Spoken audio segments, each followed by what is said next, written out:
You are now listening to The Unwavering, the movement dedicated to educating and empowering the brave men and women who have or are still serving our great nation.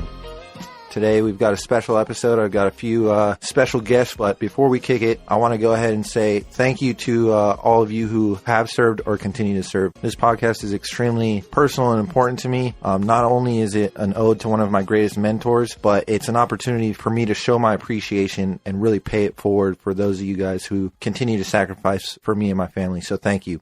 Let me just go ahead and introduce some of the guys I have here. Each one of us represents a different branch. Myself, I'm coming out of the Marine Corps. I did 8 years. I was an air winger, so I worked on CH-53s as an avionics technician and quality assurance inspector. So I'll go ahead and hand the mic over to Dan. Hey, I'm Dan. I was in the United States Navy. I served for 5 years, made E5. Pretty big deal. I was on a submarine, navigation. But yeah, Gerard. So I'm Gerard Garcia. You guys seem like you have cooler jobs than I did. I was actually joining Space Force I was U.S. Air Force. Hey, I'm going to transition into the Space Force soon, as long as they'll have me. I'm Moon Admiral. Anyways, I'm Gerard Garcia, United States Air Force. I was E5 when I was in. I was an electrician on C-17s and on C-5s, and then I also did a little bit of QA work, actually a lot of bit of QA work while I was in. Did some instructing as well, and that's all led me to where I'm at these days. So thank you, U.S. Air Force. It actually did me well. I had a great time while I was in. Yeah, I want to actually, that's a good point I didn't bring up. So all of us, completely different backgrounds, different stories, but we kind of all ended up at the same current position. So all of us are, now currently working quality assurance. But yeah, let's go ahead and kick this second episode. This episode, I wanted to go ahead and talk about some more things that we can do to better ourselves and make it easier when you're making that transition out of the military. So just in passing, we were having lunch the other day and Gerard brought up a really good point that really, it gets talked a lot about, but I don't think people take it all that seriously until, push comes to shove, or in some cases it's too late. So with that being said, Gerard, you want to go ahead and start us off with, your topic of networking and trying to branch out and spread your sphere of influence, if you will? Absolutely. So in the last episode, we spoke about networking and foresight, and also the idea of why it's so important, why everybody talks about networking and having a good network and getting your name out there. And I'm a big talker these days. Honestly, when I was younger, I don't know if I was as personable as I am now, but it's definitely served me well. And networking is huge. I talk to anybody that I possibly can, whether they're in my industry, if they're not. It doesn't really matter. I just try and chat with people, and I try and get as much knowledge as I can out of other people as well. And just that fact alone, just wanting to chat with people, has helped me out so much professionally. It's afforded me some opportunities that I just feel I would have never been able to find in the regular market. I see so many individuals that are like, hey, I'm looking for a job. I've been looking online for months, and I just can't find anything. And I think you even touched on it in the last episode as well. You were talking about calling up just even random numbers. You can find HR numbers, and just getting a hold of a human being and chatting with them and seeing what's out there and saying, hey, I have this different experience. Is there anybody that I can speak to? Or can you help me out or point me in the right direction?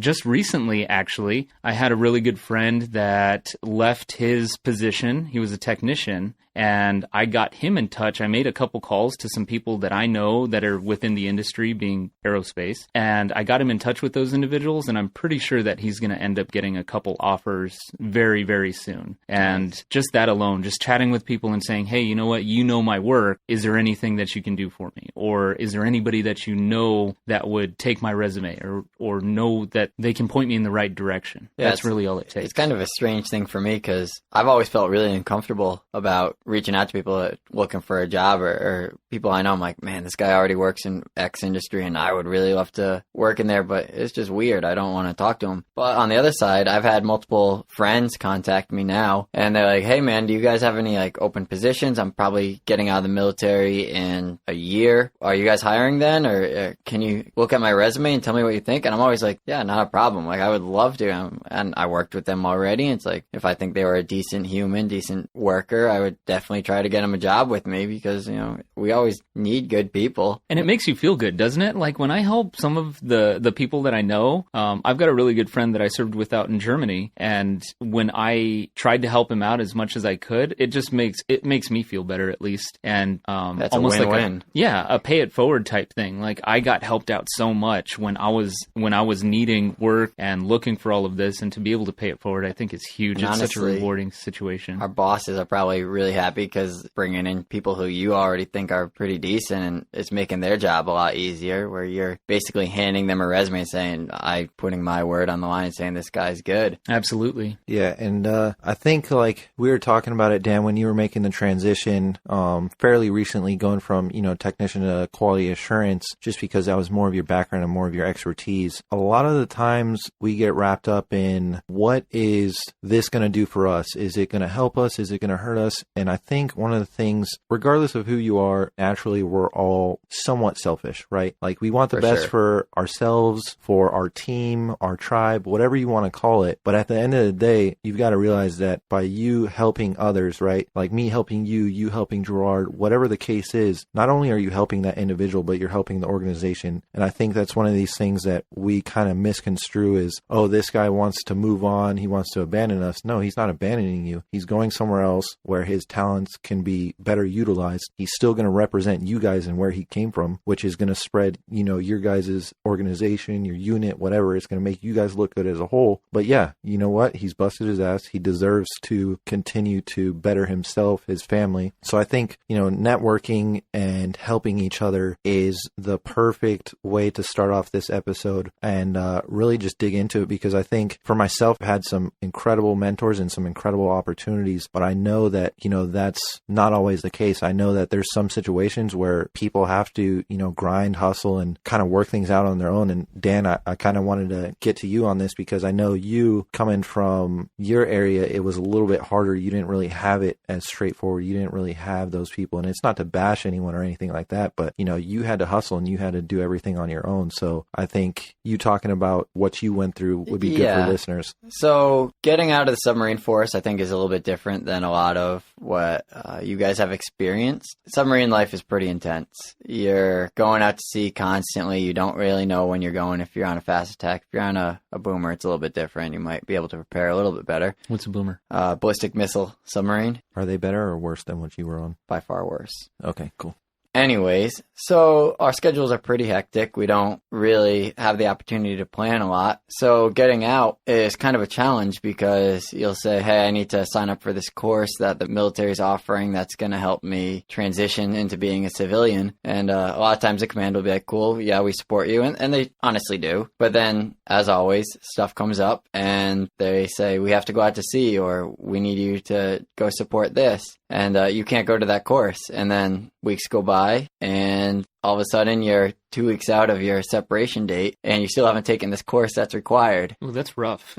That's actually kind of garbage. I mean, they're kind of setting you up for failure at that point. I know that it is a requirement, and honestly, I can say I didn't take an insane amount of information away from all of those briefings and everything that we're supposed to get, but still, you should be given that opportunity. That's a little rough. Right. Yeah, and it's just a lot of it has to do with the tempo of work that we had. Oh, I'm sure you're not alone. No. I'm sure you're not alone. So one of the key things that I had to do was prepare myself on my own without a support system really available to me to help me transition. And I luckily had a deployment right before I separated from the military, a couple months before. And when you're out to sea on a submarine, there's no place to spend your money. So I was kind of forced to save up making that money. Yeah, a pretty good chunk. You guys get like hazard pay and all that too? We get hazard.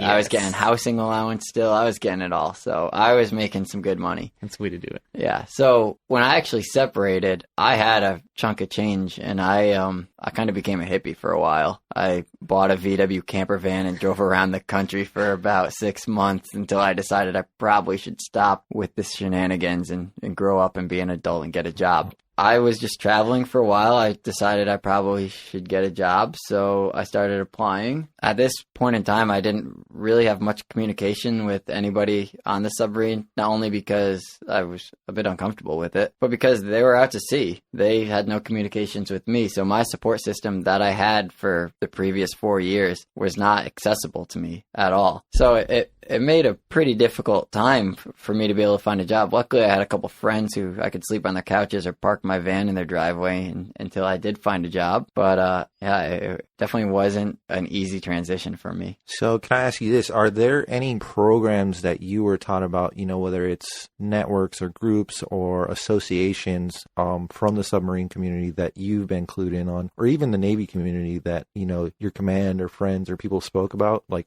did you have any of that coming up? So I do know that, well, first of all, I eventually made it to the class that I was required to take. And they did talk about a couple of groups, but the submarine community is so specialized. And I would say I was probably 2 out of 100 people who were on a submarine. So they never told us about any of these groups. They told us about general kind of like Navy ones, but it almost didn't seem applicable to me at all. Like, no one had the same experience. And so when I was being taught about that stuff, I just kind of brushed it off. Like, that's not my people. Like, I'm not one of them. So I had no group to turn to. I'm sure there's probably a submarine group out there, and I'm sure they're probably great, but I was never told about them. Right. I was kind of, so honestly, I was kind of the same way when it came to groups and all of that. I think I've said this to Kevin before. For a lot of people in the Air Force, we used to donate to the AFA, the Air Force Association, and it was all for a coin. There were different levels, and people would literally just donate so they could get a coin and be like, oh, I have a challenge coin now, And especially like right out of basic, they'd be like, donate to AFA, they're going to help you out and all that. But I still to this day really don't have that much information on what they actually provide, which is probably more my fault for like closing my ears to a lot of that stuff. But I don't know. That was just my experience when it came to like the larger groups that they kind of really push. I honestly wish I had paid more attention to the groups out there, because I'm sure they could have benefited me. It could have been a much easier transition if I would have just paid attention for 5 minutes. Yeah. So again, I'm kind of the oddball out on this, but when I was getting out, actually even before, I think I actually enrolled before I got out, some of my old bosses and some of the people that I worked with said, hey, are you part of any clubs, any associations? I'm like, no, like I've been doing this to set myself up for success. I've been trying to, network, do this, this, and this. And they were like, hey, have you heard of the Marine Corps Aviation Association? I'm like, no, what's that? So the Marine Corps Aviation Association is actually a group that's dedicated towards aviators. Now, when I went, and this is my personal experience, correct me if I'm wrong, any of you guys out there who are part of the association, but when I went, I ended up going to an evening gala, which, they had the cocktail hour, they had ceremony and awards, all that stuff. But when I went there, the one thing that I noticed was I was the only enlisted member there, at least non-commissioned officer wise, right? So I was definitely the lowest ranking person in the room. Everyone else was, from the officer side of the house, was lieutenant colonel or above. So you had lieutenant colonels, 2-star generals, 3-star generals. You had directors, vice presidents, presidents of Boeing, General Electric, all these major corporations. So I'm not going to lie, when I got there, it was a bit of a culture shock. Here I was. Probably intimidating. Definitely intimidating. I can imagine that. I'm usually pretty decent at talking to people, and I don't really have a problem with it, even with, superior individuals. But just being in that room, I felt like the smallest person in the world. But the crazy part was, they give you a name tag when you first walk in. Obviously, mine said, Sergeant so-and-so, blah, blah, blah. Kevin. So when I walked in, thank you. Yes, that is my name.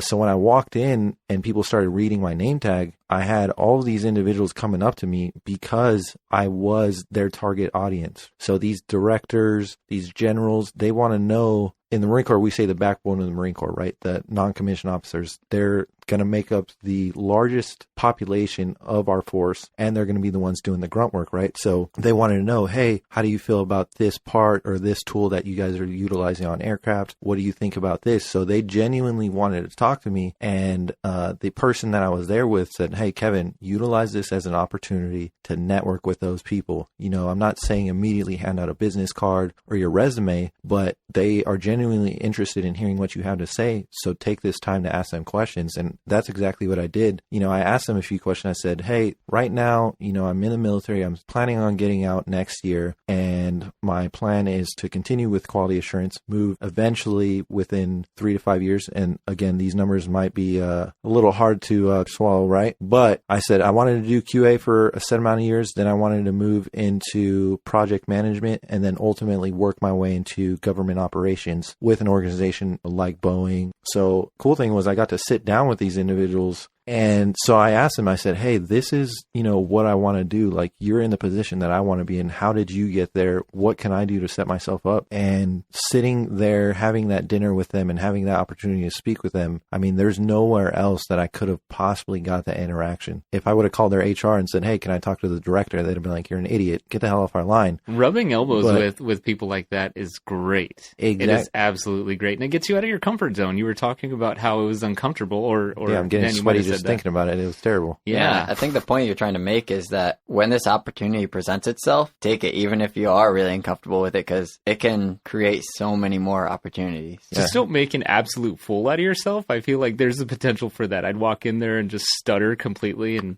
make sure to wear deodorant. Yeah. Also a good point. That maybe chew some gum before you go in there and spit it out before you get in there. Yep. No, but yeah, that's definitely what I'm trying to get across is if opportunity presents itself, whether or not everyone is there and they're on board and they support you, if you know it's going to be beneficial and it's not just going to help you, but it's going to help your friends, your colleagues, whatever, take advantage of that opportunity because they're not going to come around all the time. Put yourself into a position where those opportunities are.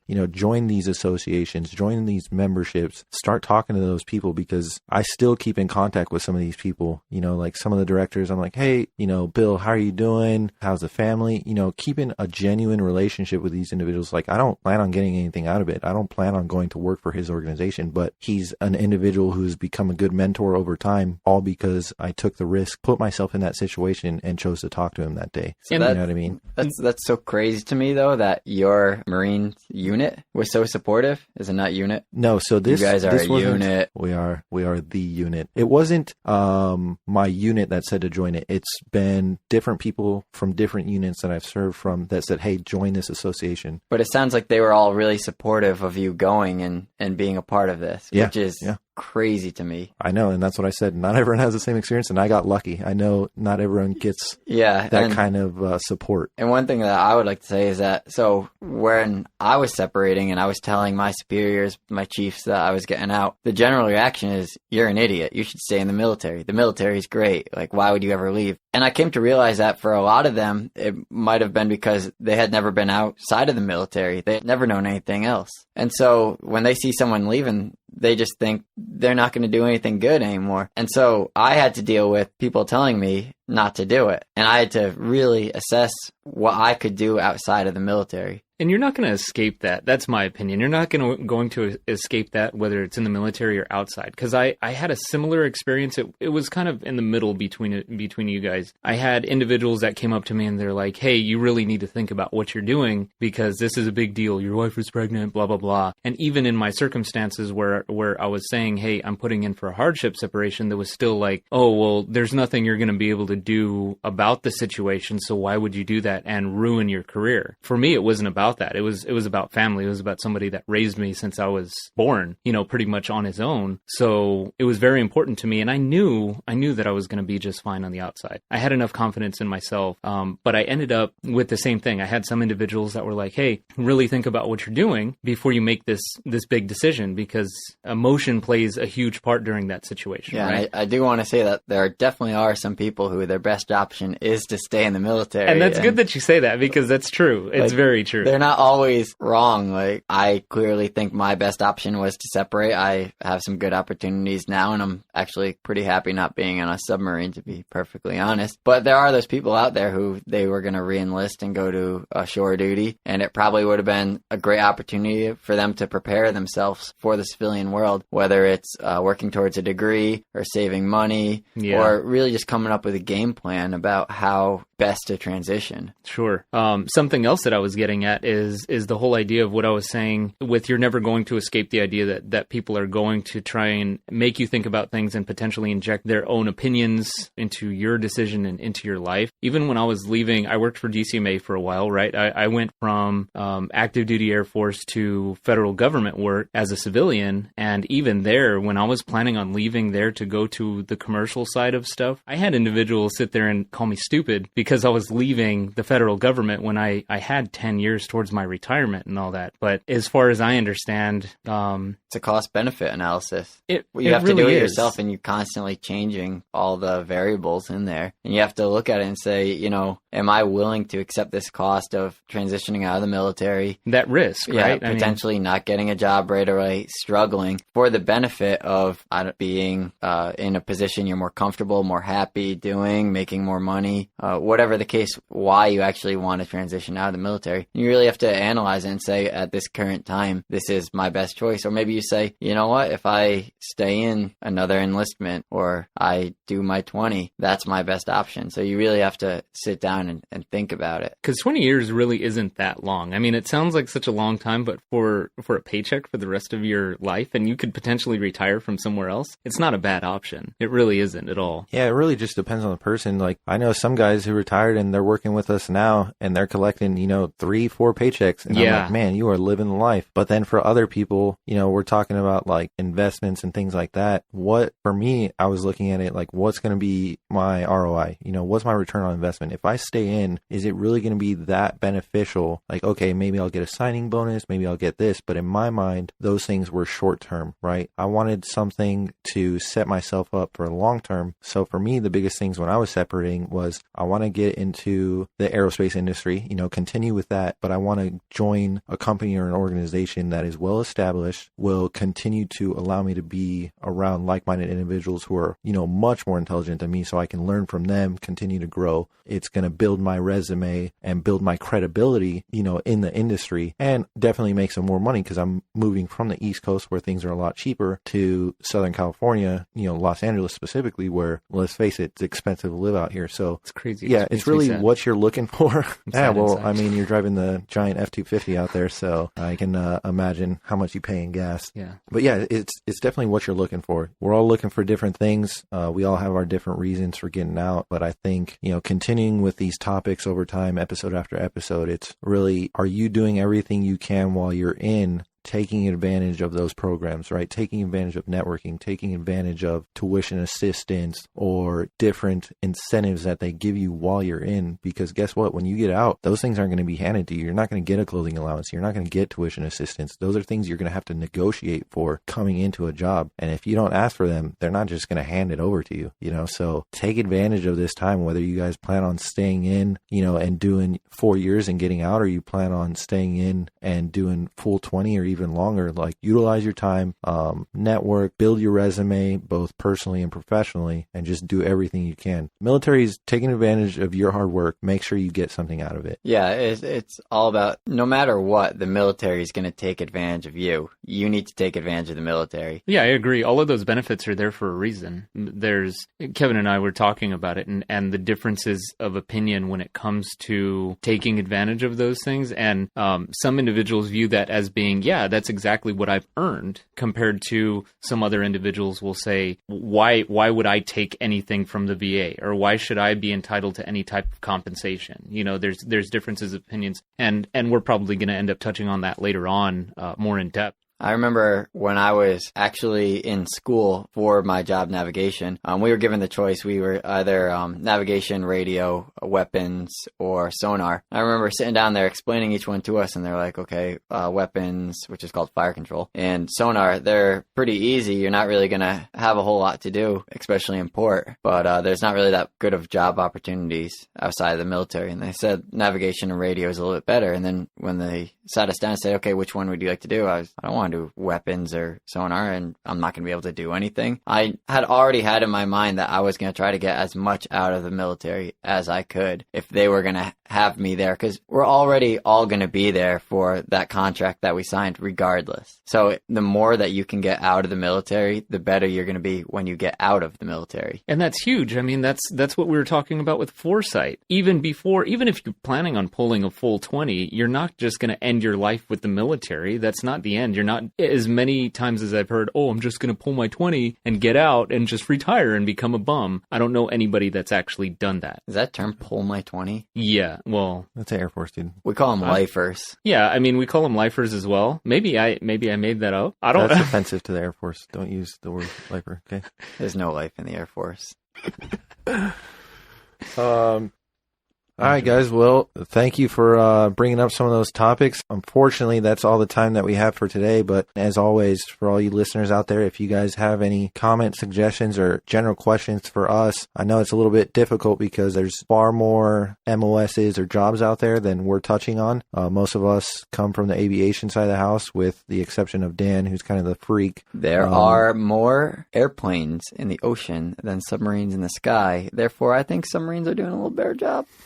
I got confused. Yeah, I know. He's either too smart or too dumb for us. I can't figure it out. But hey, seriously, if you guys have questions, comments, or anything that we can do to help point you guys in the right direction, please drop us a line. Yeah, send and some we'll topics. make sure to get back to you. That would be awesome. Definitely. I want to talk about some random stuff that people come off the... How to deal with a hot shell going down your uniform. Do you just dance around, or do you undress? Or? No, I just stood there and it just marked me, and they were like trying to shake it out, and I just stood there like frozen like an idiot. You just smile. I think you just answered that question about who's smarter here. Yeah. Yep. Good point. Thanks for listening to The Unwavering. Please rate and comment on Apple Podcasts. Give us a 5-star and a great comment, and we may just read it on a future episode. Also, follow us on social platforms like Instagram, Facebook, and YouTube. Be sure to check back with us next week.